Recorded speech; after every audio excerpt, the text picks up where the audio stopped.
जय हिंद। आज हम लोग कैलकुलस का बेसिक्स जो है इसको जानने की कोशिश करेंगे और आज का जो सेशन है एग्ज़ाम पॉइंट ऑफ व्यू से बहुत ही ज़्यादा इम्पोर्टेंट है।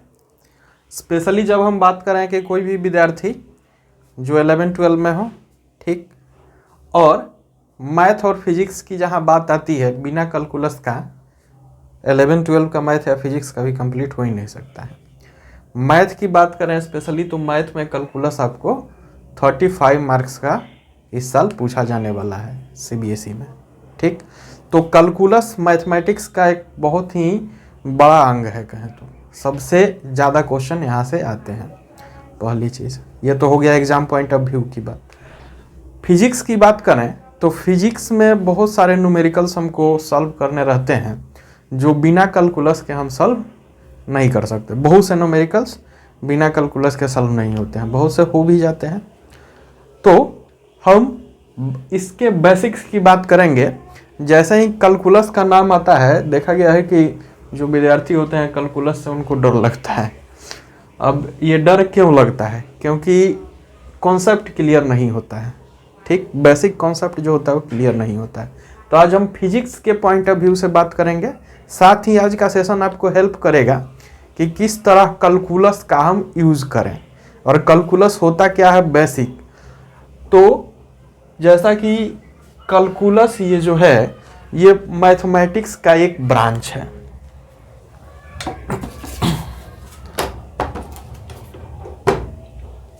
कैलकुलस मैथमेटिक्स का एक ब्रांच है, ए ब्रांच ऑफ मैथमेटिक्स, ठीक है। मैथमेटिक्स का एक ब्रांच है और इसकी खोज की थी सर आइजक न्यूटन ने, क्योंकि ये एक फिजिसिस्ट थे और फिजिसिस्ट होने के नाते इनको बहुत सारे कैलकुलेशंस करने पड़ते होंगे, तो ये खोज किया गया। अच्छा, अब इस कैलकुलस को जो है दो भागों में बांटा गया। इसके दो पार्ट होते हैं, एक तो होता है डिफरेंशिएशन और एक होता है इंटीग्रेशन। डिफरेंशिएशन और इंटीग्रेशन दोनों ही क्या है तो मैथमेटिकल ऑपरेशंस हैं, ठीक। तो डिफरेंशिएशन जिस भाग में कैलकुलस के हम करेंगे उसको डिफरेंशियल कैलकुलस बोलते हैं और जहाँ इंटीग्रेशन करते हैं उसको इंटीग्रल कैलकुलस बोलते हैं। तो इस हिसाब से कैलकुलस को बांट दिया गया दो भाग में, डिफरेंशियल कैलकुलस और इंटीग्रेशन कैलकुलस। तो आज के सेशन में हम इंटीग्रेशन पे कोई बात नहीं करेंगे, डिफरेंशिएशन पे बात करेंगे। और ये जो कैलकुलस का बेसिक है इसके लिए टोटल 4 क्लास आपको हम प्रोवाइड कराएंगे। 2 क्लास आपको डिफरेंशिएशन का हो जाएगा और 2 इंटीग्रेशन का, ठीक। एक में तो पहले क्लास में हम पढ़ेंगे कि डिफरेंशिएशन होता क्या है, इसके मीनिंग्स क्या है, इसके टर्म्स क्या है, ठीक ना। यानी एकदम प्रिलिमिनरी, एकदम मोस्ट बेसिक जो चीज़ें हैं जिसमें जिसको समझे बिना कैलकुलस में आगे नहीं बढ़ सकते हैं।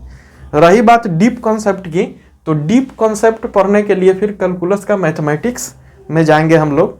तो जब हम मैथमेटिक्स की क्लासेस लेंगे तो वहाँ पे कैलकुलस की जो डिफरेंशियल कैलकुलस और इंटीग्रल कैलकुलस की जो भी चैप्टर्स हैं उसका डीप कॉन्सेप्ट जो है बताएंगे। बट अभी यहाँ पे हम लोग इसके बेसिक्स से स्टार्ट करते हैं। तो हम आज कैलकुलस का ये वाला भाग यानी डिफरेंशिएशन को जानने की कोशिश करेंगे कि डिफरेंशिएशन क्या होता है। डिफरेंशिएशन यह जो वर्ड है 2 वर्ड्स से मिलकर बना है और ये कौन से 2 वर्ड्स हैं, उसके मीनिंग क्या है उसको हम लोग आगे समझेंगे। सबसे पहले हम जानते हैं कि डिफरेंशिएशन क्या है। तो डिफरेंशिएशन एक मैथमेटिकल ऑपरेशन है, मैथमेटिकल ऑपरेशन, ठीक।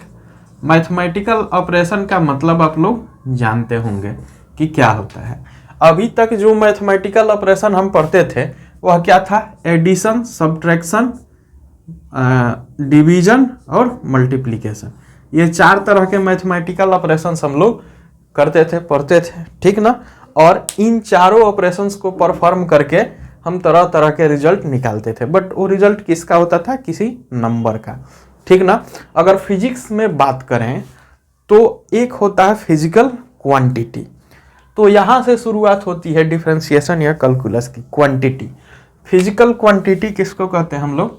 Physical quantity.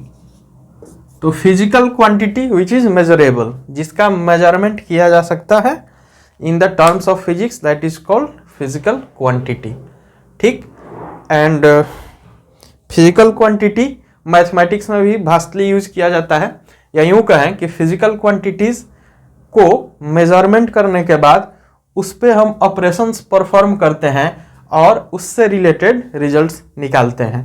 ठीक, तो जो फिजिकल क्वांटिटी है उसका कुछ ना कुछ वैल्यू होता है।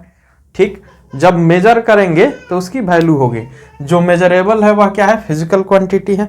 और जिसको अगर कोई क्वांटिटी मेजरेबल है तो उसका डेफिनेशन क्या है? Physical quantity. और मेजरेबल है तो फिर उसका क्या आएगा? वैल्यू। तो फिजिकल क्वांटिटी का आ जाएगा हमारे पास वैल्यू। तो हम यहाँ वैल्यू की बात करेंगे फिजिकल क्वांटिटी की। जैसे स्पीड की वैल्यू क्या होती है? ठीक ना, कुछ किलोमीटर पर आवर, कुछ मीटर पर सेकंड, है ना। जैसे कोई कार 10 मीटर पर सेकंड के स्पीड से चल रही है, कोई कार 20 मीटर पर सेकंड के स्पीड से चल रही है, तो कार की जो स्पीड है, दोनों कार में स्पीड है, दोनों फिजिकल क्वांटिटी है। डिफरेंस क्या है? तो दोनों के वैल्यू की। तो वैल्यू की अगर बात करें तो फिजिकल क्वांटिटी जो है, इनको हम दो भाग में बांट सकते हैं, या दो क्लास में इसको हम लोग अलग अलग डिफाइन कर सकते हैं। और देखिए क्या होता है ये दो क्लास, एक होता है कांस्टेंट, क्या? कांस्टेंट, और एक होता है वेरिएबल। तो इसके बारे में आपको बहुत सारी बातें पता होंगी कि कांस्टेंट कौन सा और वेरिएबल कौन सा।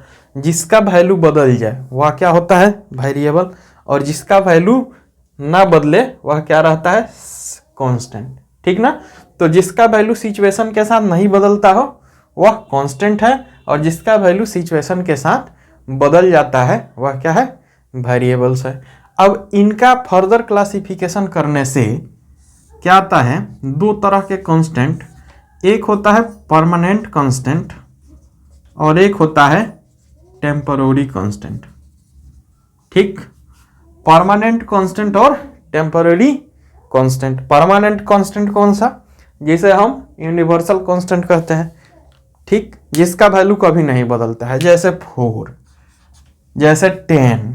ये ऐसे नंबर हैं जो एक इक्वेशन में जितना वैल्यू एक्वायर करते हैं दूसरे इक्वेशन में भी उतना वैल्यू एक्वायर करेंगे, तीसरे सिचुएशन में, चौथे सिचुएशन में। ठीक ना, या ब्रह्मांड में कहीं जाए 4 अपना 4 ही वैल्यू एक्वायर करेगा, ये कभी नहीं बदलता है। जैसे हो गया आपका पाई, पाई क्या है? तो पाई भी एक कांस्टेंट है। जैसे हो गया आपका जी, जी यानी ग्रेविटेशनल कांस्टेंट, गैस कांस्टेंट होता है ना, gravitational constant, gas constant, Avogadro number. तो फिजिक्स में ये सब कैसे कांस्टेंट है? तो परमानेंट कांस्टेंट। परमानेंट कांस्टेंट कहने का मतलब है कि जो उसका वैल्यू है वह कहीं भी नहीं बदलेगा।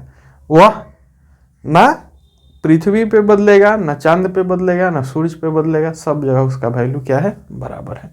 तो इसको हम लोग क्या कहते हैं? Permanent constant. टेम्पोररी कांस्टेंट का मतलब क्या होगा? तो टेम्पोररी कांस्टेंट को ऐसे समझिए कि कोई गाड़ी है, ठीक, कोई गाड़ी है जिसकी वेलोसिटी है 10 किलोमीटर पर आवर और यह पॉइंट ए से बी तक जाती है। ठीक, ए से बी तक जाती है। और कोई दूसरी गाड़ी है जो पॉइंट ए से बी तक जाती है, तो उसकी वेलोसिटी है क्या? 20 किलोमीटर पर आवर। तो यहाँ भी वेलोसिटी दिया है, यहाँ भी वेलोसिटी दिया हुआ है। दोनों में डिफरेंस क्या है? तो दोनों का वैल्यू अलग अलग है। लेकिन एक बात ध्यान दीजिए कि जब वह पॉइंट ए पर होती है, ठीक, जब वह पॉइंट ए पर है और जब वह पॉइंट बी पे है, दोनों ही टाइम में, दोनों ही सिचुएशन में हमने वेलोसिटी को मेजर किया, तो वेलोसिटी का वैल्यू क्या आया? 10। ठीक, हमारे पास पहला सिचुएशन है, तो पहला सिचुएशन यहाँ ए पर कितना था 10, बी पर भी कितना था 10, यानी पहले सिचुएशन में ये नहीं बदला। तो पहले सिचुएशन के लिए velocity v is constant, v को हम क्या कहते हैं, कांस्टेंट वेलोसिटी। अब दूसरे सिचुएशन में देखेंगे कि v पर सिचुएशन नंबर 2 में यहाँ पे 20 था और यहाँ पे भी 20 था, तो v, ठीक ना, यहाँ भी v कांस्टेंट बट वैल्यू 20।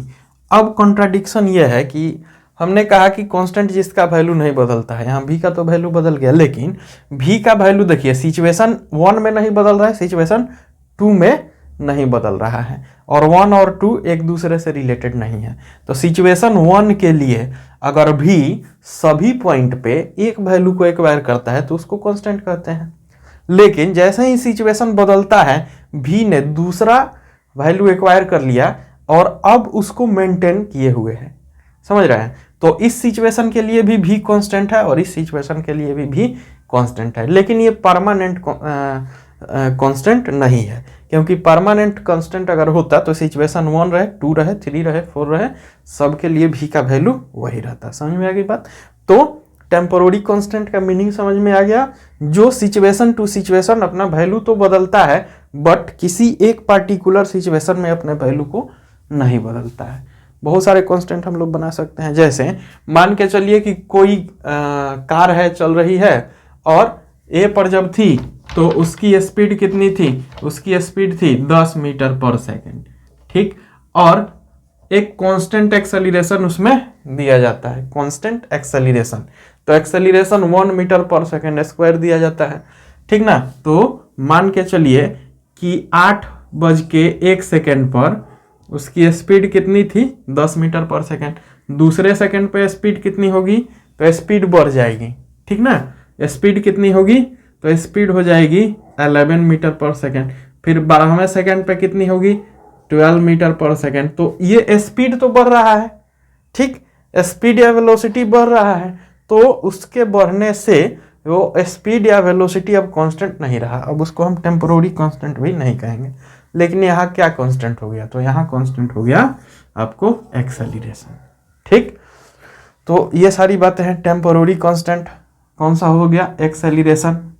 तो इस तरह के जो भी कांस्टेंट है जो किसी खास सिचुएशन में अपने वैल्यू को एक्वायर करते हैं और सिचुएशन के सभी पॉइंट्स के लिए या सिचुएशन के सभी वैल्यूज के लिए सेम वैल्यू को एक्वायर करते हैं, तो उसको क्या कहेंगे, टेम्पोररी कांस्टेंट। और जिसका वैल्यू कहीं नहीं बदले उसको कहेंगे परमानेंट कांस्टेंट। अब आते हैं वेरिएबल पे।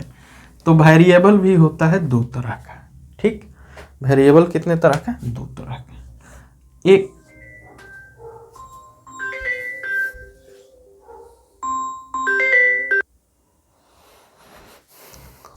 तो वेरिएबल की बात कर रहे हैं। वेरिएबल होता है 2 तरह का, एक होता है इंडिपेंडेंट वेरिएबल, इंडिपेंडेंट वेरिएबल, दूसरा होता है डिपेंडेंट वेरिएबल, डिपेंडेंट वेरिएबल। यहीं से कैलकुलस की शुरुआत होती है, इंडिपेंडेंट और डिपेंडेंट वेरिएबल से। जो कांस्टेंट है उसके लिए हमने मैथमेटिक्स पढ़ रखा है ऑलरेडी, ठीक ना। और अगर हम फिजिक्स के पॉइंट ऑफ व्यू से बात करें तो देखिए फिजिक्स में जो क्वांटिटीज होती हैं, मैकेनिक्स के अंदर जो भी हम पढ़ते हैं वह क्या पढ़ते हैं, क्लासिकल मैकेनिक्स की अगर बात करें तो हम एक स्टैटिक पोजीशन पढ़ते हैं और एक डायनेमिक पोजीशन पढ़ते हैं। तो डायनेमिक की जहाँ बात आती है वहाँ चीज़ें बदलती रहती हैं, ठीक। स्टैटिक की जहाँ बात आती है वहाँ किसी चीज़ के रुके होने का आभास होता है, समझ रहे हैं बात। तो बदलने का मतलब वेरिएबल, तो जहाँ वेरिएबिलिटी आएगी वहीं हम लोग डिफरेंशिएशन का यूज करेंगे, क्योंकि वहाँ पे जो हमारा नॉर्मल मैथमेटिक्स है वहाँ पे जाके फेल कर जाता है। अब कैसे करता है इस क्लास में आगे आएगा, इस सेशन में आगे इस पे बात होगी। लेकिन देखते हैं कि इंडिपेंडेंट और डिपेंडेंट वेरिएबल क्या है। मान के चलिए कि आपको हमने एक इक्वेशन दिया या एक्स ऐसे दिया, y is equal to 2x - 3 अब बताइए, यहाँ दो वेरिएबल्स हैं, एक y और एक x। हम y और x का वैल्यू लिखते हैं यहाँ, सॉरी, यहाँ x का वैल्यू लेते हैं और इधर y का वैल्यू लेते हैं। y is equal to 2x minus 3। समझ में आ रही है बात? तो मान के चलिए कि जब हम x का वैल्यू 1 लेंगे, x का वैल्यू 1 लेंगे तो y कितना हो जाएगा? तो y 2 इंटू 1 माइनस 3, y 0 हो जाएगा, ठीक ना। x का वैल्यू 2 लेंगे तो y कितना हो जाएगा? 2 इंटू 2 माइनस 3, 4 माइनस 3 1। y का वैल्यू जब 3 लेंगे तो 3 इंटू 2 6, और 6 माइनस 3 2 इंटू 3 6 माइनस 3 3। तो जैसे ही हम x को बढ़ाते जा रहे हैं y घटता जा रहा है, ठीक ना। और x का वैल्यू 1 2 3 क्यों लेंगे? इसके लिए x अपना किसी भी सिचुएशन पे डिपेंड नहीं करता है, ठीक ना। x कोई भी नंबर एक्वायर कर सकता है, कोई भी वैल्यू ले सकता है, जबकि y का वैल्यू x पे क्या है? डिपेंड है। तो जब एक वेरिएबल ऐसा हो जो इंडिपेंडेंटली कोई भी नंबर एक्वायर करने के लिए फ्री हो, तो उसे क्या कहेंगे? इंडिपेंडेंट वेरिएबल, ठीक ना, इंडिपेंडेंट वेरिएबल। और जब उस पे कोई दूसरी वेरिएबल जो है डिपेंड कर रही हो तो उसे कहते हैं डिपेंडेंट वेरिएबल। ये मीनिंग आपको समझ में आ गया, ठीक ना। अब हम एक और उदाहरण लेते हैं।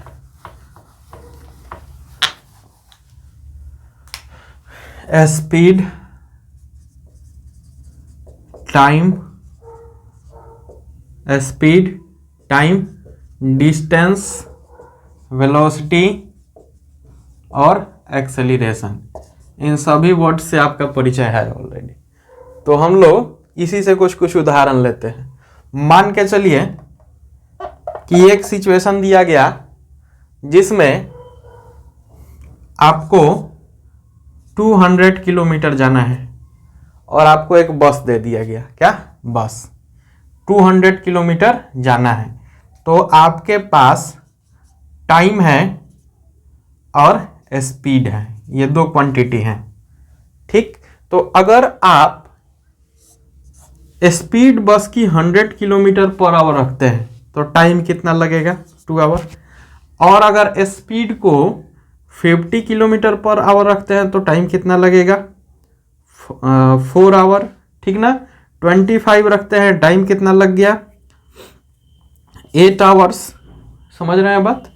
तो स्पीड को बढ़ाने या घटाने पे टाइम जो है बढ़ या घट रही है, ठीक ना। तो अगर आपके पास 200 किलोमीटर डिस्टेंस एक कांस्टेंट आपको दे दिया जाए, ये डिस्टेंस क्या है? कांस्टेंट है। तो इस सिचुएशन में जो स्पीड है वह टाइम के साथ क्या कर रहा है? वैरी कर रहा है। या जो टाइम है वह स्पीड पे डिपेंड कर रहा है कि आपको कितना आवर लगेगा, तो स्पीड पे डिपेंड करेगा, है ना। तो यहां हम टाइम को क्या कहेंगे? स्पीड को क्या कहेंगे? स्पीड को कहेंगे इंडिपेंडेंट वेरिएबल, जबकि टाइम क्या हो जाएगा? Dependent variable. समझ में आ रही है बात? अब आपके पास दूसरा सिचुएशन हम रखते हैं।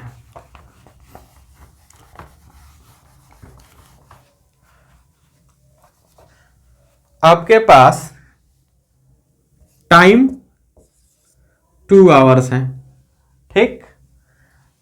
आप स्पीड कोई भी ले सकते हैं, ठीक ना, और डिस्टेंस उस पर डिपेंड करेगा। तो मान के चलिए कि आप अपने गाड़ी को 100 किलोमीटर पर आवर के स्पीड से चलाएंगे तो क्या कितना डिस्टेंस जाएंगे? 100 किलोमीटर, है ना। और आप अगर उसी गाड़ी को 50 किलोमीटर पर आवर के स्पीड से चलाएंगे तो आपका डिस्टेंस कितना होगा? 50 किलोमीटर। तो यहाँ पे ये जो डिस्टेंस है वह किसका फंक्शन हो गया? स्पीड का, ठीक। यहाँ टाइम कांस्टेंट हो गया, टाइम टेम्पोररी कांस्टेंट हो गया, डिस्टेंस स्पीड का फंक्शन हो गया, ठीक ना। यानी स्पीड को बढ़ाने घटाने से कौन बदलेगा? डिस्टेंस। समझ आ रही बात? स्पीड को बढ़ाने या घटाने से कौन बदलेगा? डिस्टेंस। ठीक, फिर एक सिचुएशन और हम लोग लेते हैं। सिचुएशन ये है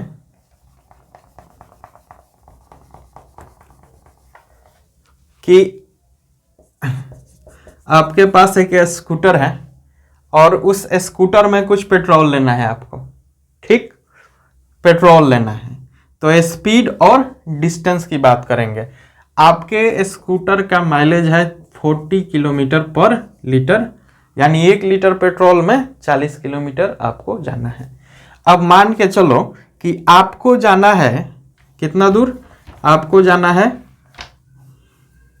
डिस्टेंस और यहाँ क्वांटिटी ऑफ पेट्रोल की बात करेंगे। अगर आपको जाना है, अगर आप 1 लीटर पेट्रोल लेंगे तो कितना डिस्टेंस जा पाएंगे? 40 किलोमीटर। अगर आप 1.5 लीटर पेट्रोल लेंगे तो 60 किलोमीटर। अगर आप 2 लीटर पेट्रोल लेंगे तो 80 किलोमीटर। समझ आ रही है बात? तो ये जो डिस्टेंस है यहाँ पे, ये किस पे डिपेंड किया? ये क्वांटिटी ऑफ पेट्रोल पे डिपेंड किया। तो यहाँ इंडिपेंडेंट वेरिएबल कौन हो गया? डिस्टेंस। और इंडिपेंडेंट वेरिएबल कौन हो गया? पेट्रोल। और उस पर कौन डिपेंड किया? तो डिस्टेंस। ठीक ना? तो इंडिपेंडेंट और डिपेंडेंट वेरिएबल का वैल्यू आपको यहाँ पे समझ में आ गया होगा। सिचुएशन के अनुसार किसी भी क्वांटिटी को हम डिपेंडेंट या इंडिपेंडेंट ले सकते हैं, या सिचुएशन के अनुसार ये डिक्लेयर होगा कि कौन सा वेरिएबल डिपेंडेंट है और कौन सा इंडिपेंडेंट है। ठीक ना? जैसे यहां देख रहे हैं क्वांटिटी ऑफ पेट्रोल हम लोग बढ़ा घटा सकते हैं। ठीक ना? आर्बिट्रेरी। तो यह क्या हो गया? इंडिपेंडेंट। लेकिन इस पे कौन डिपेंड कर गया? तो इस पे डिपेंड कर गया आपका डिस्टेंस। ठीक ना? इस पे आपका डिपेंड कर गया डिस्टेंस। समझ में आ रही है बात? तो एक वेरिएबल दूसरे वेरिएबल से रिलेटेड हो और एक के ऊपर दूसरी वेरिएबल क्या कर रही हो? डिपेंड कर रही हो। अच्छा, जरा सा नोटेशन की अगर हम बात कर लें तो नोटेशन क्या होता है? इसको हम लोग XYZ से नोट करते हैं, XYZ से। ठीक ना? इसका सिंबल XYZ होता है, जबकि टेम्पोररी कांस्टेंट को ABC से हम लोग लिखते हैं। समझ आएगा बात? या कांस्टेंट को ABC से लिखते हैं, और ये लिखने के लिए हम स्वतंत्र हैं, जरूरी नहीं है कि वहां। अब आगे बात करेंगे हम फंक्शन की। हम एक सेंटेंस लिखते हैं यहां से, ए डिपेंडेंट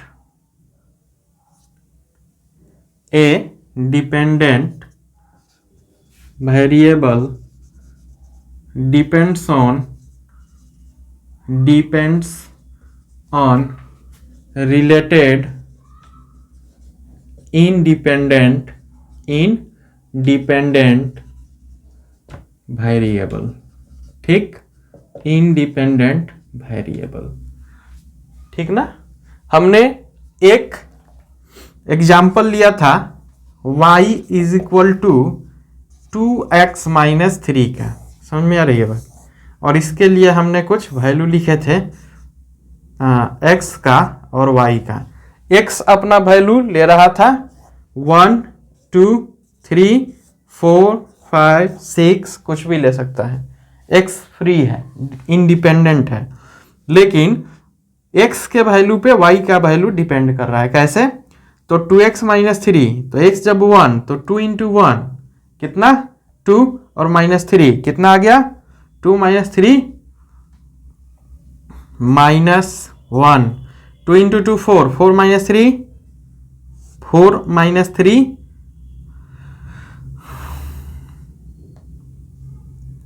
1, और 3 इंटू 2 6 माइनस 3 माइनस यहाँ 1, और यहाँ 6 माइनस 3 3। समझ में आ रही है बात? तो इस तरह से y का वैल्यू किस पे डिपेंड करेगा? x पे, और x की वैल्यू किसी पे नहीं। तो a dependent variable depends on related independent variable. इसका मतलब समझ में आ गया, यही होता है। तो हमारे पास एक डिपेंडेंट वेरिएबल है y और एक इंडिपेंडेंट वेरिएबल है x। अब ये जो हमारा स्टेटमेंट है, इस स्टेटमेंट को हम थोड़ा सा चेंज करेंगे, हम इतना लंबा लिखना नहीं चाहते हैं, तो हम डिपेंडेंट वेरिएबल को लिख देते हैं क्या, y, और इंडिपेंडेंट वेरिएबल को लिख देते हैं क्या, x। तो हम लिखते हैं इसी स्टेटमेंट को अगेन कि x, ठीक ना, x डिपेंड्स, या ऐसे लिखते हैं x depends on y, sorry x नहीं, y डिपेंड्स ऑन x, ठीक ना, यहां y x पे डिपेंड कर रहा है, y डिपेंड्स ऑन x, ठीक ना। इसका शॉर्ट फॉर्म क्या हो गया, y डिपेंड्स ऑन x। तो अगर आप फंक्शन पढ़ेंगे मैथमेटिक्स में, इसको क्या कहते हैं, डिपेंड्स ऑन को क्या कहते हैं, ठीक ना, तो डिपेंड्स ऑन को कहते हैं फंक्शन, ठीक ना। तो दूसरा जो लैंग्वेज बनेगा इसके लिए वह यह बनेगा कि y is function of x, समझ आ गया। If y depends on x then y is function of x and y and x is related. If y depends on x, this means y and x is related, right? And if y and x is related, it means there is a relation between y and x. There is a relation between y and x. अगर y x पे depend करता है तो y और x dependent है, ठीक ना। Dependent कैसे है, हमने आपको स्पीड और स्पीड, टाइम, पेट्रोल की क्वांटिटी, इन सब के बारे में समझाया। जैसे मान के चलिए कि 2 लीटर पेट्रोल लेंगे तो 80 किलोमीटर जाएंगे, स्पीड चाहे कोई भी हो, ठीक ना। तो वहाँ स्पीड से डिस्टेंस का कोई मतलब नहीं है, वहाँ मतलब किससे है, पेट्रोल से, ठीक। तो एक क्वांटिटी दूसरे क्वांटिटी पे डिपेंड तभी करेगी जब उन दोनों में रिलेशन होगा, या अगर उन दोनों में रिलेशन है तो एक क्वांटिटी दूसरे क्वांटिटी पे डिपेंड करेगी। रिलेशन मीन्स संबंध, ठीक ना। जैसे एक आदमी का दूसरे आदमी से संबंध होता है, कोई किसी का मामा होता है, कोई किसी का चाचा होता है, ठीक ना। तो इस तरह से संबंध जो होते हैं एक आदमी से दूसरे आदमी के बीच होते हैं। मैथमेटिक्स में संबंध एक सेट से दूसरे सेट में होता है, ठीक ना। और अगर हम फिजिक्स में बात करें तो एक क्वांटिटी दूसरे क्वांटिटी से क्या करती है, रिलेट करती है। 7 तरह की इंडिपेंडेंट क्वांटिटीज हैं, ठीक, जिसे हम बेसिक क्वांटिटी कहते हैं, और बाकी जितने भी हैं उनसे डेरिवेटिव्स निकलते हैं, उनको डेराइव क्वांटिटी कहते हैं। क्यों कहते हैं, डेरिवेशन से निकलते हैं, ठीक ना, डेरिवेटिव्स होते हैं। तो वो सब बातें भी इसमें आएंगी। तो मैथमेटिक्स में उसी चीज को फंक्शन कहते हैं, ठीक ना। तो रिलेशन और फंक्शन एक ही चीज होता है, लेकिन दोनों में अंतर क्या है, थोड़ा सा का अंतर होता है कि रिलेशन जो होते हैं वो स्पेशल टाइप के फंक्शन होते हैं, ठीक। जैसे मान के चलो कि हमने कहा कि फलाने के साथ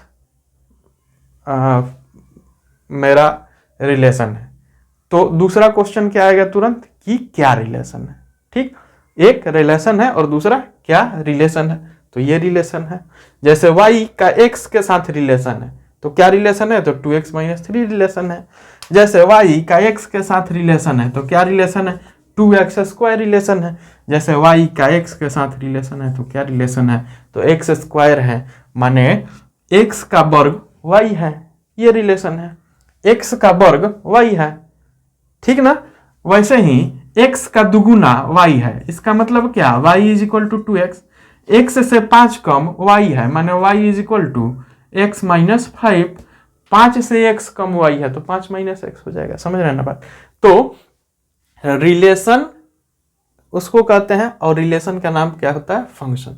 तो y is function of x का मीनिंग आपको समझ में आ गया होगा। इसका मतलब क्या कि y x का क्या है, फंक्शन है। मतलब y एक क्वांटिटी है, x दूसरी क्वांटिटी है, ये दोनों क्वांटिटी आपस में रिलेटेड हैं और y x पे डिपेंड है, ठीक ना, दोनों रिलेटेड है, y x पे डिपेंड है। जब x का वैल्यू चेंज करेंगे तो y का वैल्यू चेंज हो जाएगा। यहाँ से इतनी बातें क्लियर होंगी कि जब x का वैल्यू चेंज करेंगे तो y का वैल्यू चेंज हो जाएगा। माने x अपना वैल्यू लेने के लिए, अपना वैल्यू एक्वायर करने के लिए किसी पे डिपेंड नहीं है, y पे डिपेंड नहीं है, समझ में आ रही है ना बात। लेकिन y अपने वैल्यू के लिए x पे डिपेंड है, then y is called function of x। समझ में आ गया बात।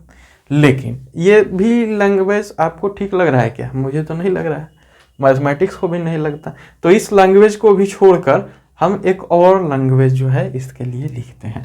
वो लैंग्वेज क्या होता है? तो वह लैंग्वेज होता है कि y is function of x। ठीक, समझ में आ गया। तो y is equal to function of x का मीनिंग ये होता है, समझ में आ गया। तो कभी भी ये मत समझिएगा कि y is equal to f multiplied by x, नहीं, ये नहीं है। y is equal to function of x का मतलब क्या है कि y is equal to function of x का मतलब है कि y x पर डिपेंड है, और डिपेंड है तो फंक्शन है, फंक्शन है तो रिलेशन है, ठीक ना। और रिलेशन है तो किस टाइप का रिलेशन है? तो कुछ इस टाइप का रिलेशन हो सकता है। तो रिलेशन हमेशा दो क्वांटिटीज के बीच होंगी इन फिजिक्स, ठीक ना, दो वेरिएबल्स के बीच में होंगी। इन मैथ हम लोग उसको कह सकते हैं, ठीक। अब एक क्वांटिटी दूसरे क्वांटिटी पे क्या कर रही है? डिपेंड कर रही है, ठीक है। तो फंक्शन आपको समझ में आ गया। अब टाइप ऑफ फंक्शंस की बात करें तो ये क्या होता है? टाइप ऑफ फंक्शन कौन कौन से हो सकते हैं?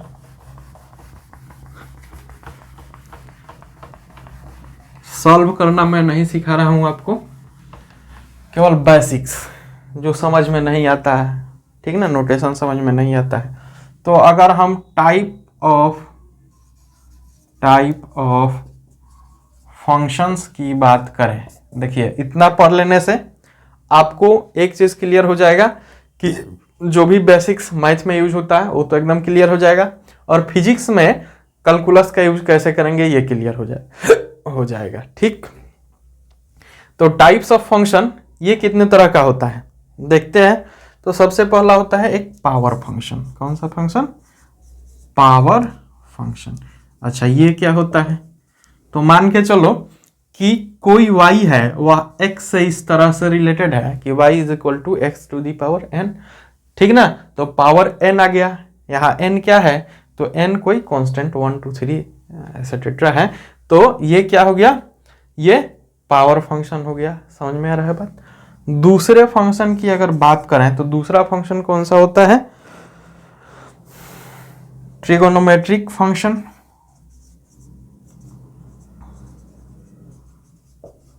अच्छा, ट्रिगोनोमेट्रिक फंक्शन का मतलब जैसे y is equal to sine x हो सकता है, y is equal to cos x, और क्या tan x, tan square x. जहां पे ट्रिगोनोमेट्रिकल रेशियोज आ जाए उसको क्या कहेंगे? ट्रिगोनोमेट्रिक फंक्शन, ठीक ना।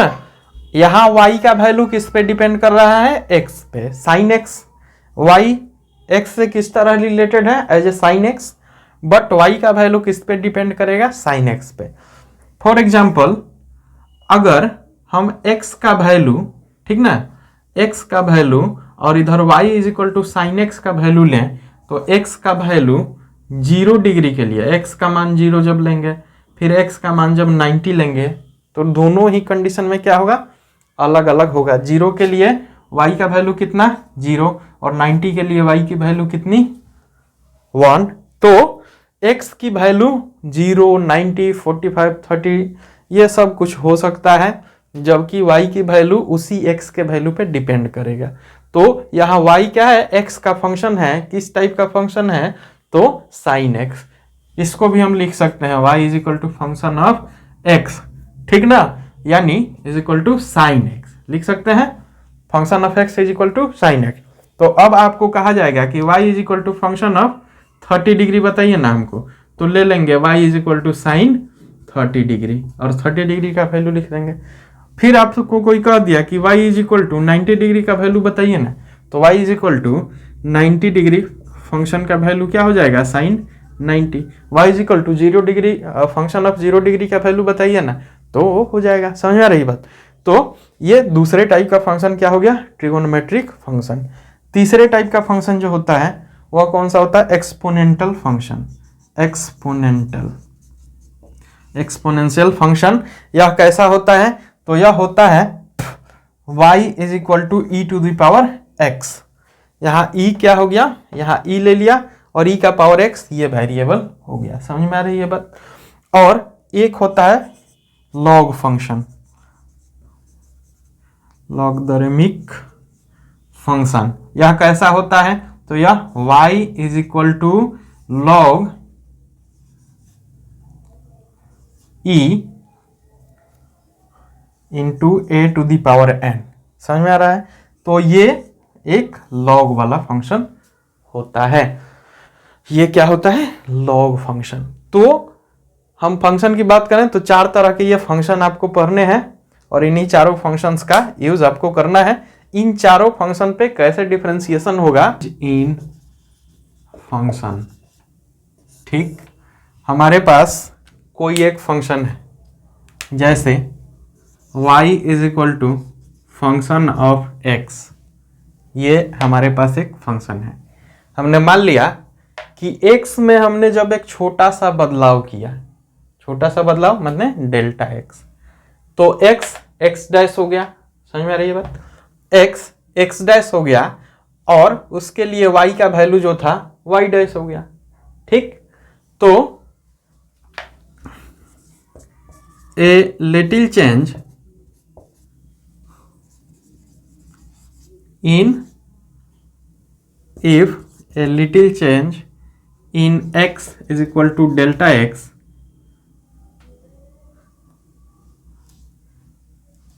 या हम लिखते हैं for a little change in x is equal to delta x, a little change in x is delta x, then x become x dash and y becomes y dash। समझ आ रही है बात। तो हम एक क्वांटिटी लिखते हैं, y पहले कितना था, y पोजीशन 1 पे कितना था, तो y था। ठीक, और एक इसका वैल्यू पोजीशन 2 पे y डैश हो गया। पहले y था, बाद में y डैश हो गया। क्यों हुआ, क्योंकि यहाँ पे x जो है, ये x जो है इसमें हमने एक डेल्टा x बदलाव कर दिया, तो यहाँ पे x का वैल्यू x डैश हो गया। तो एक चेंज की हम बात करें, चेंज इन फंक्शन, इसकी बात करें तो यह क्या हम लोग लिख सकते हैं, तो एक क्वांटिटी हमको मिलती है कि चेंज इन फंक्शन माने y dash minus y upon क्या, x डैश माइनस x। ठीक, तो y dash minus y upon x dash minus x। y dash क्या है, तो y डैश y में एक छोटा सा चेंज है। y माने क्या, फंक्शन ऑफ x। ठीक, तो फंक्शन ऑफ x में एक छोटा सा चेंज है, वह चेंज कौन सा है, डेल्टा x। समझ में आ रही है बात। और y क्या है, तो y फंक्शन ऑफ x है। समझ में आ रही है बात, फंक्शन ऑफ x y है, अपॉन x डैश क्या है, तो x dash x plus delta x है। समझ में आ रहा है ना, x में छोटा सा बदलाव डेल्टा x, और ये x तो ऑलरेडी x है ही, तो इसको हम लोग क्या कहते हैं, चेंज इन फंक्शन। तो हमारे पास इसको चेंज इन फंक्शन ये हो गया, ठीक ना, और चेंज इन क्वांटिटी ये हो गया। ये चेंज इन फंक्शन है और ये नीचे वाला क्या है, चेंज इन क्वांटिटी है। तो change in function upon change in quantity क्या आएगा हमारे पास, तो हमारे पास आ गया डेल्टा x अपॉन डेल्टा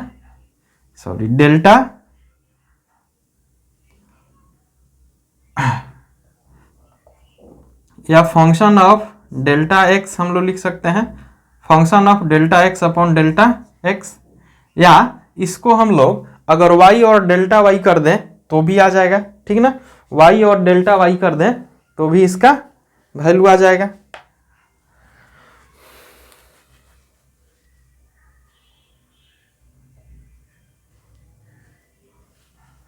इसको हम लोग और क्या लिख सकते हैं, और नोटेशन इसका क्या हो सकता है, इसका y plus delta y minus y upon x plus delta x minus x हो सकता है ना। तो यहाँ से हमारे पास क्या आ जाएगा फाइनली, तो हमारे पास आंसर ये आ जाएगा। हम लोग इस लाइन को मैं नीचे लिख देता हूँ, y plus delta y minus y upon x plus delta x minus x, और हमारे पास आ गया delta y upon delta x। ये डेल्टा y क्या है, चेंज इन फंक्शन, और डेल्टा x क्या है, चेंज इन वेरिएबल, जबकि y और x एक दूसरे से रिलेटेड है। समझ में आ रही है बात, y और x एक दूसरे से रिलेटेड है। अच्छा, अब इसको जरा ध्यान से अगर हम देखेंगे तो ये क्या है, चेंज इन फंक्शन, किसी क्वांटिटी का चेंज कैसे आ रहा है, तो एक क्वांटिटी से दूसरे क्वांटिटी को घटा रहे हैं, ठीक ना। क्या कर रहे हैं, घटा रहे हैं, यानी change in function, change in function upon change in quantity, ठीक, क्वांटिटी, जबकि ये फंक्शन इस क्वांटिटी पे डिपेंड है, this is the function of this quantity, right. तो घटा रहे हैं और डिवाइड कर रहे हैं, दो तरह के ऑपरेशन कर रहे हैं। एक कर रहे हैं हम डिफरेंस और एक कर रहे हैं डिवीजन, ठीक, डिफरेंस एंड डिवीजन। अच्छा, डिफरेंस एंड डिवीजन में से अगर हम इस वर्ड को काट दें तो अब ये क्या बचेगा हमारे पास, अब ये जो बचेगा क्या आ जाएगा, डिफरेंशिएशन आएगा ना, डिफरेंशिएशन, डिफरेंशिएशन आएगा, ठीक। तो डिफरेंशिएशन मीन्स क्या, तो differentiation means different and division. याद रखिएगा, हमने बताया था शुरू में कि ये एक मैथमेटिकल ऑपरेशन है। किस तरह का ऑपरेशन है, तो डिफरेंशिएशन, डिफरेंट एंड डिवीजन। एक तो डिफरेंट निकालना है और दूसरा डिफरेंट को डिफरेंट से डिवाइड करना है। फिर से डिफरेंट निकाल के डिफरेंट को डिफरेंट से डिवाइड कर देना है। Difference and division is differentiation, ठीक, समझ में आ गया। Difference and division is differentiation. Difference किसका किसका, तो डिफरेंस फंक्शंस का, और डिवीजन किसका, तो फंक्शन और क्वांटिटी के डिफरेंस का डिवीजन, ठीक। और ऐसे ऑपरेशन को क्या कहते हैं, ऐसे ऑपरेशंस को हम कहेंगे क्या, ऐसे ऑपरेशंस को हम कहेंगे डिफरेंशिएशन। अब इसके तीन मीनिंग को हम लोग समझने की कोशिश करते हैं। पहला मैथमेटिकल मीनिंग, तो मैथमेटिकल मीनिंग आपके सामने है, यही है मैथमेटिकल मीनिंग, कि जब एक फंक्शन दिया हो, ठीक ना, कोई एक फंक्शन y x का फंक्शन हो, ठीक, और x में चेंज होने से y चेंज होता है, तो फंक्शन x में थोड़ा सा चेंज करते हैं x के वैल्यू को तो y का वैल्यू आ जाता है, ठीक। तो फंक्शन x अगर x प्लस डेल्टा x होता है तो y प्लस डेल्टा y हो जाता है। मान लीजिए कि कोई गाड़ी है पोजीशन 1 पे 8 बजे, पोजीशन 2 पे कितना बजे, 10 बजे, और हम इस गाड़ी में कहीं इधर से ही बैठ के आ रहे हैं, तो यहाँ पर हमने माप लिया उसको कि यहाँ तक आते आते गाड़ी ने दूरी तय कर लिया 100 किलोमीटर, और 10 बजे तक जाते जाते यहाँ गाड़ी ने दूरी तय कर लिया 150 किलोमीटर ओवरऑल, ठीक। तो मान के चलिए कि उसका पोजीशन कितना चेंज हुआ, तो पोजीशन चेंज ए से बी हुआ, ठीक।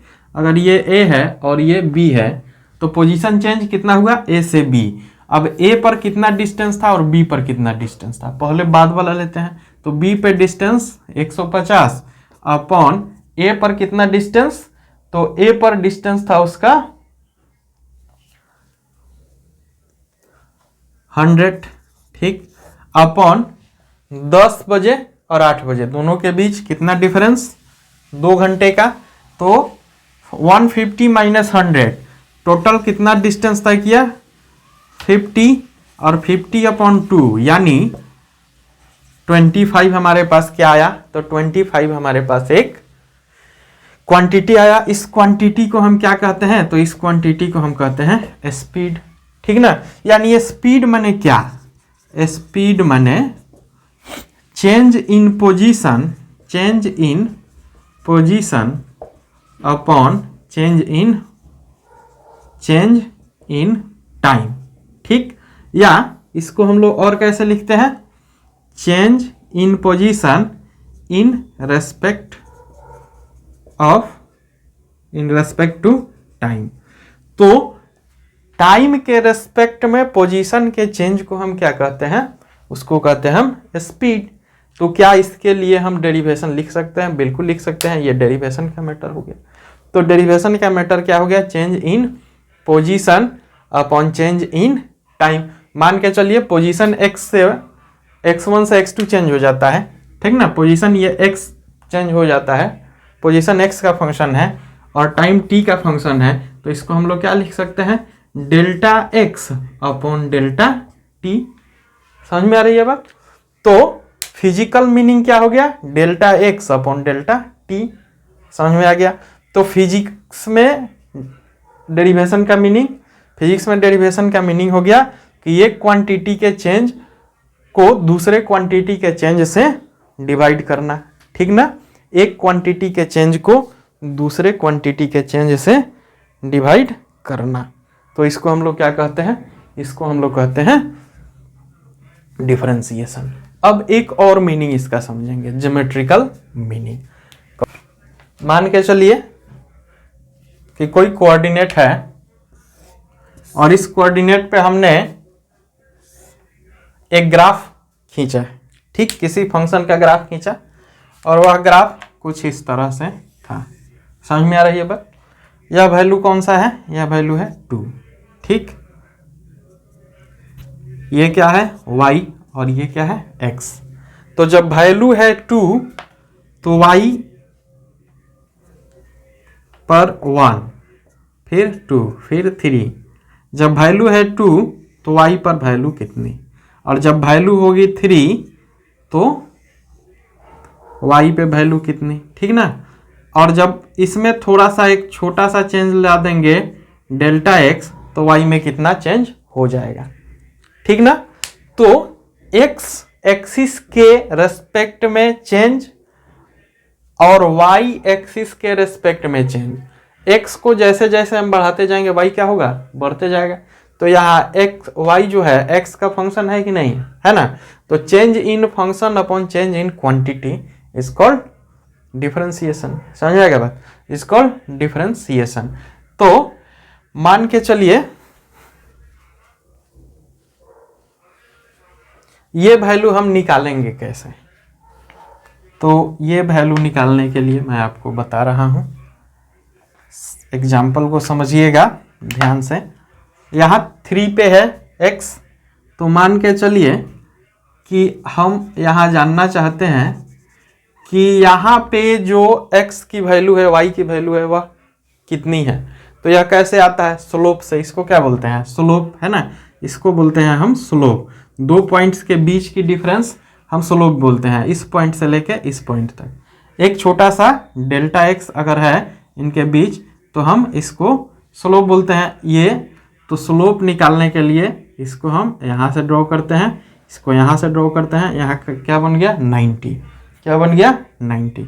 और ये जो छोटा सा चेंज हुआ इसको हमने कहा डेल्टा x, और इसके रेस्पेक्ट में जो चेंज हुआ इसको हमने कहा डेल्टा y। अब ये कैसे कहेंगे, तो मान के चलिए कि ये यहाँ से, ये यहाँ से। अब जो फंक्शन है इसमें थोड़ा थोड़ा चेंज हमने ले लिया और उस चेंज का नाम दिया डेल्टा x, और इसके रेस्पेक्ट में थोड़ा सा चेंज लिया तो y का वैल्यू यहाँ पे ये था और यहाँ पे ये है। यहाँ पे ये y है और इस y में हमने एक छोटा सा चेंज किया डेल्टा y, तो यहाँ पे डेल्टा y प्लस y है। और मान के चलिए ये x है और इस x में छोटा सा चेंज हमने कर लिया डेल्टा x, तो यहाँ x होगा, तो यहाँ x प्लस डेल्टा x होगा। समझ में आ रही है ना बात। अब हमको इसका वैल्यू पता करना है स्लोप का, तो स्लोप क्या होता है, स्लोप होता है टेन थीटा, ठीक, टेन थीटा। और टेन थीटा क्या होता है, tan theta perpendicular upon base होता है ना, परपेंडिकुलर अपॉन बेस। अब हमको यहाँ का वैल्यू पता करना है तो परपेंडिकुलर ये वाला ले लेंगे और बेस ये वाला ले लेंगे। तो परपेंडिकुलर कौन सा, परपेंडिकुलर हम ले लेंगे y plus delta y minus y upon x plus delta x minus x, ठीक। तो स्लोप क्या हो गया, स्लोप हो गया हमारा delta Y upon delta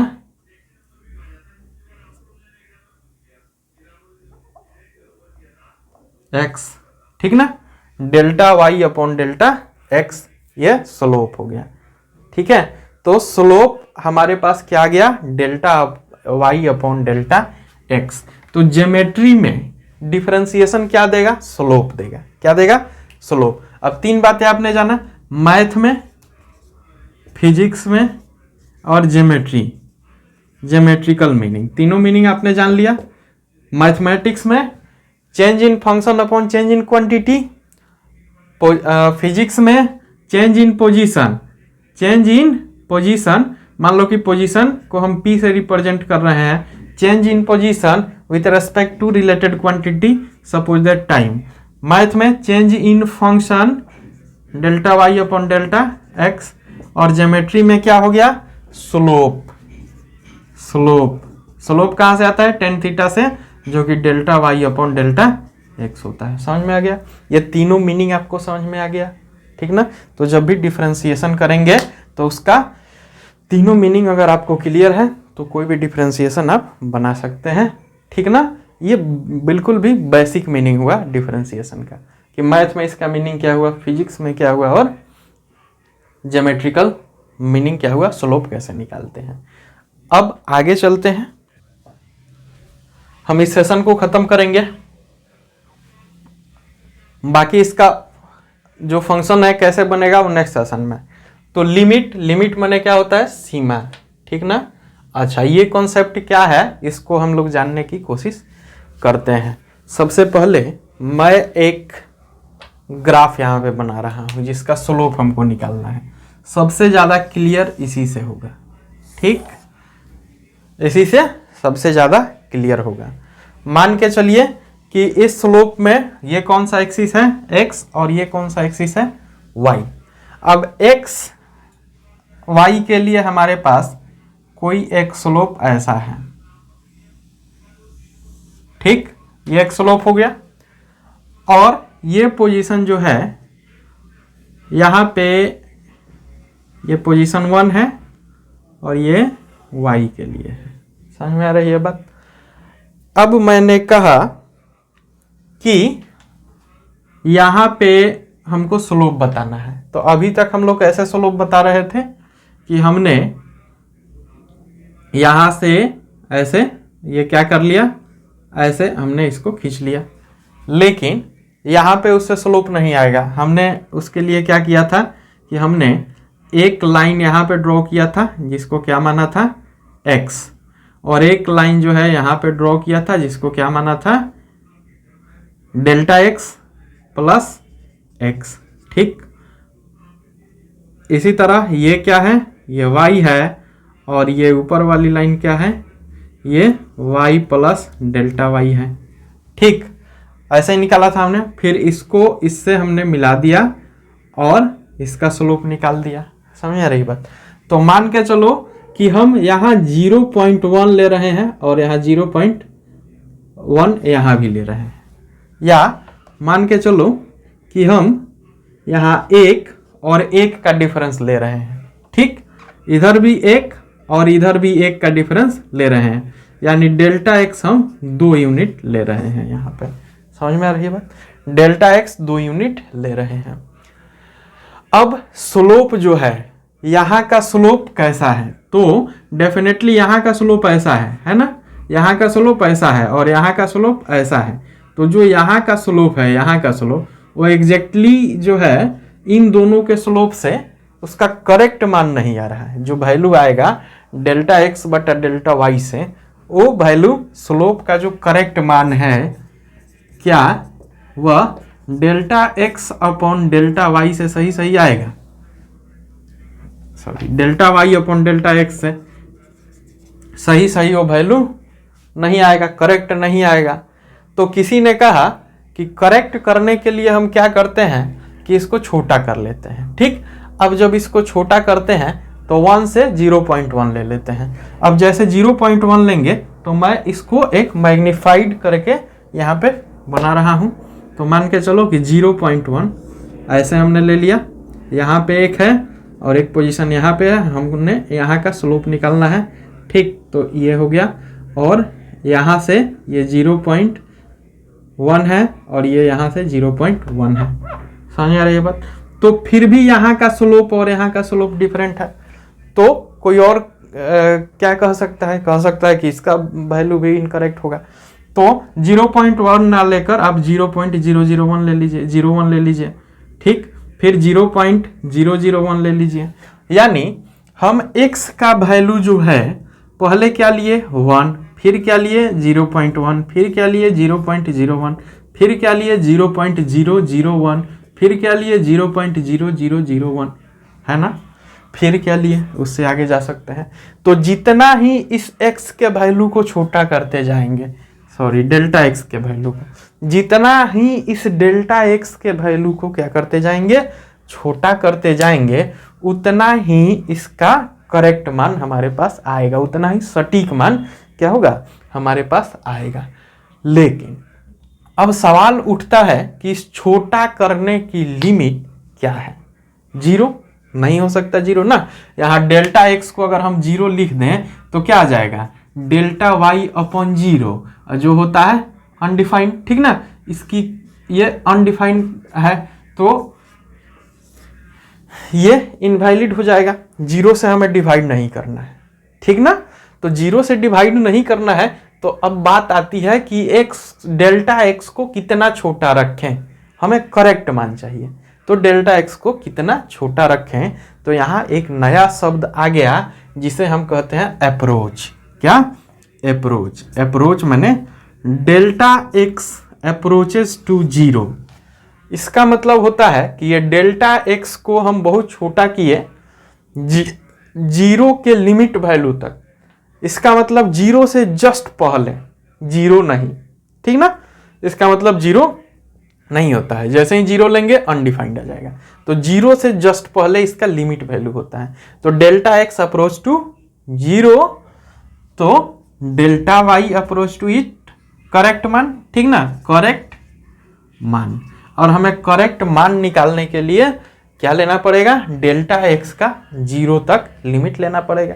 limit लेने का मतलब क्या है, यह 0 नहीं है लेकिन क्या है कि 0 से थोड़ा सा ही कम है। तो इसको हम लोग लिखते कैसे हैं, इसको हम लोग लिखते कैसे हैं, इसको हम एक सेंटेंस ऐसे लिख सकते हैं कि as delta X approach to और टेंड्स टू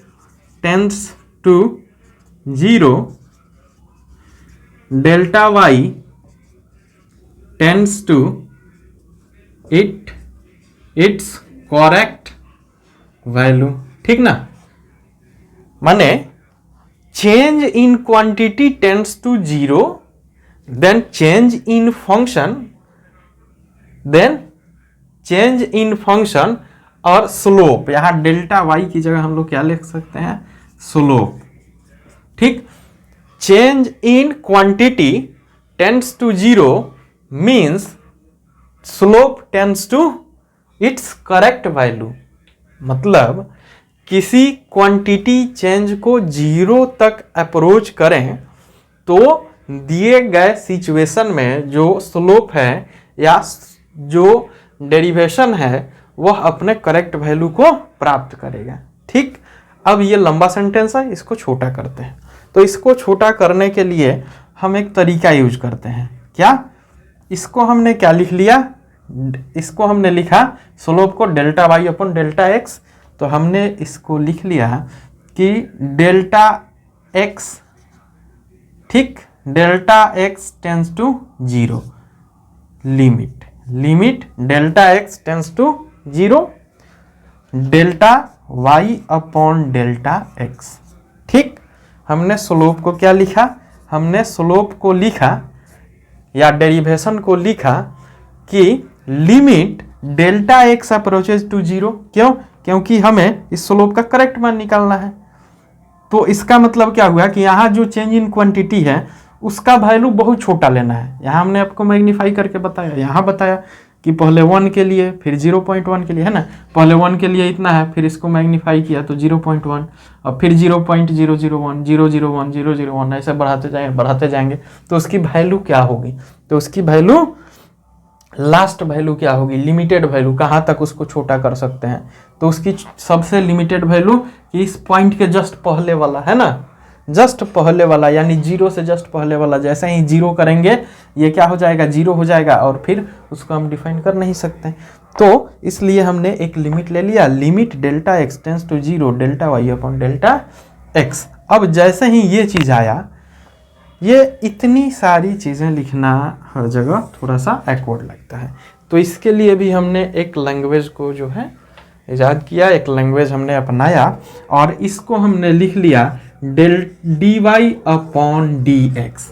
बात समझ आ रही है, d y upon d x.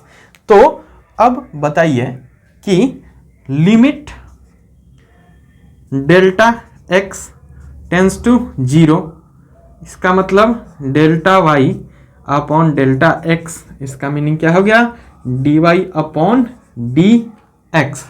और इसको हम लोग और क्या लिख सकते हैं, d by d x of y. ठीक, वाई क्या है, फंक्शन ऑफ एक्स है, तो इसको हम लोग क्या लिख सकते हैं और कि D upon d x of function of X. समझ में आ रही है बात, फंक्शन ऑफ एक्स।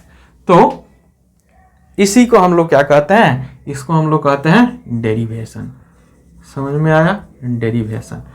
तो डेरिवेशन मतलब limited value of change in function upon change in quantity. ठीक, तो इसके अपने ज्योमेट्रिकल मीनिंग होंगे, ये ज्योमेट्रिकल मीनिंग है, मैथमेटिकल मीनिंग होंगे कि जब फंक्शन में चेंज हो रहा है, क्वांटिटी में चेंज हो रहा है, तो क्वांटिटी के चेंज को छोटा से छोटा हम ले लिए, तो वह क्या हो गया, 0 को टेंड कर गया, और 0 को टेंड कर गया तो जो हमारे पास क्वांटिटी आ रही है उसको हम लोग क्या कह दिए, डेरिवेटिव कह दिए। ठीक ना, फिजिक्स में इसका मीनिंग क्या होगा, इसको थोड़ा सा देखिए। अब हमारे पास ये एक फार्मूला है, इसके बेस पे हम समझते हैं। मान के चलिए कि कोई एक गाड़ी है, ठीक, जो ये डिस्प्लेसमेंट तय कर रही है, यहाँ पे 8 बजे है, यहाँ पे 10 बजे है, position change in position at 8 AM to 10 AM। तो ये 2 घंटे में इसका इतना पोजीशन चेंज हो रहा है। समझ में रही बात, 2 घंटे में इसका इतना पोजीशन चेंज हो रहा है। तो यहाँ पे मान के चलिए कि यहाँ पे गाड़ी खड़ी थी, या यहाँ पे 100 किलोमीटर की डिस्टेंस और यहाँ पे 150, तो हमने चेंज इन पोजीशन ले लिया। ठीक, चेंज इन पोजीशन क्या ले लिया हमने, स्पीड निकालने के लिए, या वेलोसिटी मान के चलिए, डिस्प्लेसमेंट है तो वेलोसिटी निकालने के लिए हमने क्या ले लिया, हमने ले लिया चेंज इन पोजीशन, यानी 150 माइनस 100 अपॉन 2 आवर्स। ठीक, तो इससे हमारा 25 किलोमीटर पर आवर स्पीड आ गया। अब 25 किलोमीटर पर आवर इसका स्पीड तो आया, ठीक बात है, लेकिन ये स्पीड कौन सा स्पीड है, एवरेज स्पीड है या एवरेज वेलोसिटी है, एवरेज वेलोसिटी है ना। अब हम कह रहे हैं कि 8:15 पे, ठीक, यहाँ पे उसकी वेलोसिटी कितनी थी, ठीक, 8:15 पे। तो मान के चलिए इसके लिए हम एक डिस्टेंस टाइम xt ग्राफ ले लेते हैं। ठीक, तो यहाँ 8 बजे, यहाँ 10 बजे, और ये x और ये x y पे हम x वैल्यू ले रहे हैं, ठीक ना, और ये x पे हम t वैल्यू ले रहे हैं टाइम का। तो मान के चलिए कि जब 8 बज रहा था तो गाड़ी यहाँ पे थी और हम पूछ रहे हैं, इसका मान के चलिए कि इस तरह से कुछ स्लोप बन गया। तो 8:15 पे अगर वो यहाँ पे थी तो बताइए कि यहाँ पे उसका स्पीड कितना है। तो फिर स्लोप निकालेंगे, ठीक, डेल्टा एक्स लेकर डेल्टा वाई लेकर फिर स्लोप निकालेंगे ऐसे, है ना। डेल्टा एक्स ये हो गया और डेल्टा टी ये हो गया और ये डेल्टा एक्स हो गया, जबकि एक्स पोजीशन को दर्शाता है और टी टाइम को। तो फिर स्लोप कैसे निकालेंगे? तो स्लोप हम इंस्टेंटेनियस के लिए यहाँ पे इंस्टेंटेनियस वेलोसिटी के लिए हम क्या लेंगे? स्लोप लेंगे, उस पॉइंट पे स्लोप लेंगे और स्लोप क्या होता है? टेन थीटा होता है। टेन थीटा क्या होता है?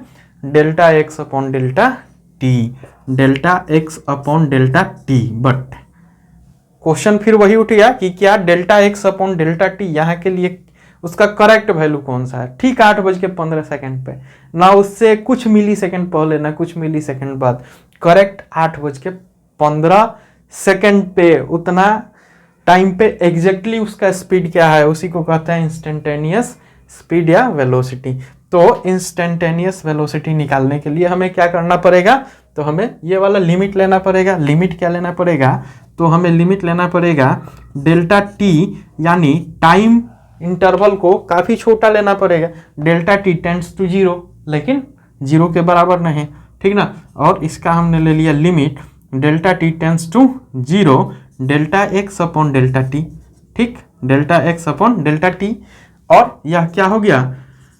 D X upon D T, यानी D by D T of X. समझ रहे हैं? तो फिजिक्स में इसका मतलब मीनिंग क्या हो गया? इसका मीनिंग हो गया कि change in position upon change in time with limit value, that is instantaneous speed, ठीक ना। तो फिजिक्स में आपको मीनिंग ये समझ में आ गया होगा। एक दो बातें और जानिए।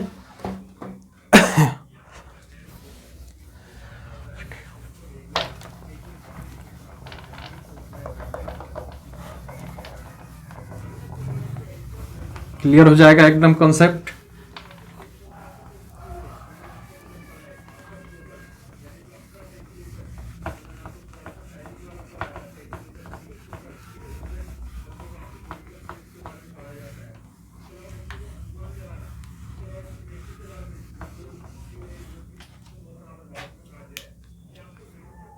चलिए, हम जानते हैं वेलोसिटी, फिजिक्स में वेलोसिटी क्या होता है? Change in position upon change in time. तो velocity v is equal to change in position. अगर पोजीशन को हम क्या ले लें? x ले लें, ठीक ना। तो D X upon D T हो जाएगा। एक्सेलरेशन की बात करते हैं, ठीक। ये वेलोसिटी कौन सा है? v है। एक्सेलरेशन की बात करते हैं तो a is equal to change in velocity upon change in time होता है ना। चेंज इन वेलोसिटी यानी d v upon D t, समझ रहे हैं? D v upon D t, ये क्या कहलाता है? एक्सेलरेशन। इसी तरह से बहुत सारे क्वांटिटीज को हम जहाँ पे चेंज को चेंज से डिवाइड करना है निकाल सकते हैं डेरिवेशन के माध्यम से, ठीक। अब यहाँ पे थोड़ा सा और समझते हैं। इस v के लिए हम क्या ले सकते हैं? तो v के लिए हम ले सकते हैं d upon D T of v का value D X upon D T. तो इसको हम लोग लिखते हैं D square x upon D T square. समझ रहे हैं? तो इसका मीनिंग क्या होता है? इसका मीनिंग होता है एक्सेलरेशन। तो यहाँ पे देखिएगा, हमारे पास 3 क्वांटिटीज हैं। एक है डिस्टेंस या पोजीशन, दूसरा है टाइम और तीसरा है एक्सेलरेशन, और एक और है वेलोसिटी, ठीक। तो जब हम डिस्टेंस और टाइम के रेस्पेक्ट में बात करेंगे तो वेलोसिटी यहाँ आ रही है, और जब हम एक्सेलरेशन निकालना चाहते हैं तो ये और ये डायरेक्टली है, तो ये डायरेक्टली हमने निकाल दिया। बट इस कंडीशन में x जो है किसी तरह से रिलेट नहीं करता है। तो रिलेट नहीं करता है, x किससे रिलेटेड है? x v से रिलेटेड है, बट t और a से रिलेटेड नहीं है। और a किससे रिलेटेड है? तो a v से और t से रिलेटेड है। तो जब हम v के टर्म में निकालेंगे, a का वैल्यू v के टर्म में निकालेंगे तो dv अपॉन dt होगा, लेकिन अगर हम x के टर्म में निकालें तो ये सेकेंड डेरिवेटिव में जाएगा, ठीक ना। तो इसको बोलते हैं फर्स्ट डेरिवेटिव और इसको बोलते हैं सेकेंड डेरिवेटिव। डेरिवेटिव क्या होता है, तो रिजल्ट ऑफ डेरिवेशन, जिसे हम नेक्स्ट सेशन में डिस्कस करेंगे कि किसी भी डेरिवेशन का रिजल्ट कैसे आएगा, किसी फंक्शन का डेरिवेशन कैसे निकालेंगे। तो फर्स्ट डेरिवेशन, सेकंड डेरिवेशन, इसी तरह थर्ड डेरिवेशन भी आ सकता है। तो मीनिंग आप समझ गए होंगे फिजिक्स में क्या होता है और मैथ में क्या होता है, ज्योमेट्री में क्या होता है। ठीक, ज्योमेट्री में स्लोप देगा, मैथ में फंक्शन अपॉन क्वांटिटी देगा और फिजिक्स में फॉर्मूला देगा। ठीक, तो ये हुआ आपका